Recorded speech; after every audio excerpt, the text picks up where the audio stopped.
السلام علیکم ورحمۃ اللہ وبرکاتہ۔ سامعین، آؤ عقیدہ سیکھیں سبق نمبر 25 میں ہم آپ کا استقبال کر رہے ہیں۔ آج کی اس مجلس میں ہم یہ جانیں گے کہ تعویذ کی کیا حقیقت ہے۔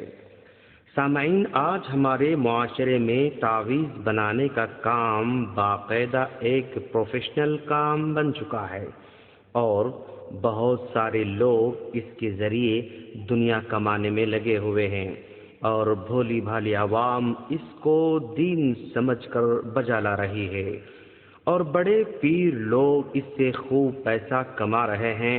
دنیا کا کوئی بھی کام ہو اس کا تعویذ آپ کو مل جائے گا اور دنیا میں کوئی بھی بیماری ہو اس کا تعویذ بنا لیا گیا ہے۔ بیماری جتنی بڑی ہوگی اس کے تعویذ کی قیمت بھی اتنی ہی زیادہ ہوگی۔ لڑکی کی رشتے میں تاخیر ہو تو تعویذ، نکاح کے بعد شوہر کو کنٹرول میں رکھنا ہو تو تعویذ، بیوی کو کنٹرول میں رکھنا ہو تو تعویذ، ساس کو مٹھی میں رکھنا ہو تو تعویذ، اگر کوئی لڑکی پسند آئی تو اس سے نکاح کرنے کا تعویذ، کسی سے محبت ہو جائے تو اس کی محبت حاصل کرنے کا تعویذ، تجارت میں برکت کا تعویذ، دشمن سے بچنے کا تعویذ، بیماری سے، نظر سے، اگر کسی کو کینسر ہے تو بھی تعویذ دی جا رہی ہے۔ یعنی دنیا کی کوئی بھی بیماری ہو آپ کو اس کا تعویذ ضرور بنا کر دیا جائے گا۔ یہ لوگ تعویذوں کے اندر کچھ آیات کے ٹکڑے یا عربی عبارت یا عادات، گنتی وغیرہ لکھ دیتے ہیں، پھر اس کے نیچے شیطانی طلسمات بناتے ہیں جسے صرف وہی لوگ جان سکتے ہیں جو ان کی کتابوں سے واقف ہیں۔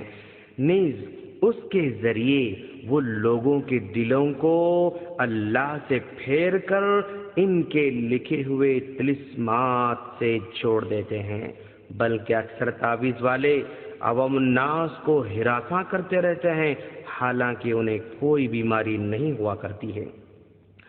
وہ شخص جو تعویذوں کا کاروبار کرتا ہے، اگر اسے معلوم ہو جائے کہ فلاں شخص اس کا مرید ہے تو وہ اس شخص کا مال کھانے کے لیے ہیلے تلاش کرتا رہتا ہے۔ اس سے کہتا ہے کہ دیکھو تمہارے اہل و عیال یا مال یا خود تمہارے اوپر مصیبت آنے والی ہے، یا یہ کہتا ہے کہ تم پر جنوں کا سایہ ہے۔ جب اس سادہ دل شخص کے دل میں خوف و ہراس پوری طرح بیٹھ جاتا ہے تو وہ اپنے پروردگار سے منہ موڑ کر دل و جان سے اس کی طرف متوجہ ہو جاتا ہے اور اللہ تبارک و تعالیٰ کو چھوڑ کر اس کی پناہ میں آ جاتا ہے اور اس پر بھروسہ کرنے لگتا ہے اور اس مکار سے پوچھ بیٹھتا ہے کہ اس مصیبت سے نجات کا راستہ کیا ہے۔ اب اس لٹیرے کی امیدیں پوری ہوتی ہوئی نظر آتی ہیں اور اس کی لالچ بھری نگاہ اس کے مال پر پڑتی ہے جو آدمی خرچ کر سکتا ہے۔ اس لیے وہ کہتا ہے کہ اگر تم مجھے اتنا مال دے دو تو میں تمہارے اتنا لمبا چوڑا تعویذ لکھ کر دوں گا۔ پھر وہ اس تعویذ کی خصوصیات بتاتا رہتا ہے اور ان امراض کی نشاندہی کرتا ہے جن کے لیے وہ تعویذ مفید بتاتا ہے۔ پھر وہ اس میں اپنے شیطانی طلسمات کے ساتھ کچھ الفاظ، کچھ اعداد، کچھ گنتیاں اور کبھی کبھی آیات بھی لکھ دیتا ہے اور پہننے والا ناپاکی کی حالت میں بھی اسے پہنے رہتا ہے۔ چھوٹی بڑی ہر طرح کی نجاست ہوتی رہتی ہے اور قرآن اس کے ساتھ ہوتا ہے، کسی بھی چیز سے اسے محفوظ رکھنے کی کوشش نہیں کرتا۔ سامعین، قرآن نازل ہوا تلاوت کرنے کے لیے، اس پر عمل کرنے کے لیے، اس کے احکام کو بجا لانے کے لیے، اس کے منہیات سے اجتناب کرنے کے لیے، اس کی باتوں کی تصدیق کرنے کے لیے اور اس کے حدود میں رہنے کے لیے، اس کی مثالوں سے عبرت پکڑنے کے لیے، اس کے قصوں سے نصیحت حاصل کرنے کے لیے اور اس پر ایمان لانے کے لیے۔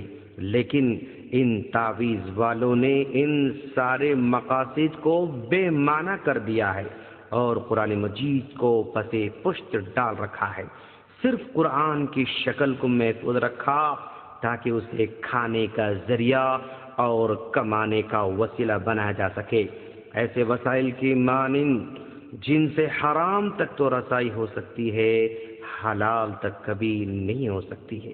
احادیث رسول میں تعویذ اور گنڈے کی حرمت کی بے شمار دلیلیں موجود ہیں، جیسے احمد اور حاکم کی روایت ہے، حضرت عمران بن حسین رضی اللہ تعالیٰ عنہ کہتے ہیں کہ اللہ کے رسول صلی اللہ علیہ وسلم نے ایک شخص کو دیکھا جس کے ہاتھ میں پیتل کا ایک کڑا بندھا ہوا تھا۔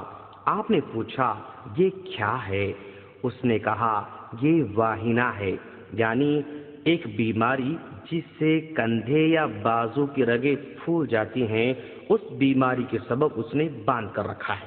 اللہ کے رسول صلی اللہ علیہ وسلم نے فوراً کہا اسے نکال دو، کیونکہ اس سے تیری بیماری میں اضافہ ہی ہوگا، اور اگر اسی حالت میں تیری موت واقع ہو گئی تو پھر کبھی کامیاب نہیں ہوگا۔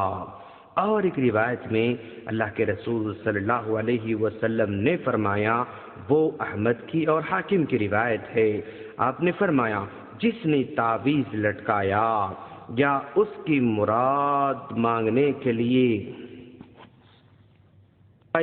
اللہ اسے آرام نہ دے۔ یہ احمد اور حاکم کی روایت ہے۔